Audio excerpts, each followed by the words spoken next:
आप देख रहे हैं PN न्यूज़ चैनल और मैं हूं आपके साथ सादिया बतूल। न्यूज़ बुलेटिन के आगाज़ में आपको अहम खबरों से आगाह करते चलें।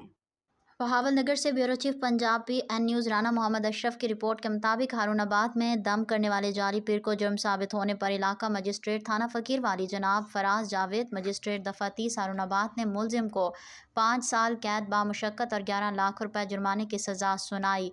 मुलजिम जावेद सकना 155 3L हारूनाबाद ने अहमद नगर फ़कीर वाली की रिहायशी खातून कौसर परवीन को जिन्नात का साया निकालने की गर्ज से तशद्दुद करके एक बाजू से मवजूर कर दिया था, जिस पर मुलजिम के खिलाफ थाना फ़कीरवाली में मुकदमा नंबर 334/19 दर्ज हुआ। इस्तगासा के वकील चौधरी आबिद इरशाद एडवोकेट ने media coordinator courts Rana Mohammad Ashraf से बात करते हुए कहा कि मुलजिम के खिलाफ ठोस शवाहिद थे और हमारी मेहनत का नतीजा है जो मुलजिम आज कैफरे किरदार को पहुंचा है।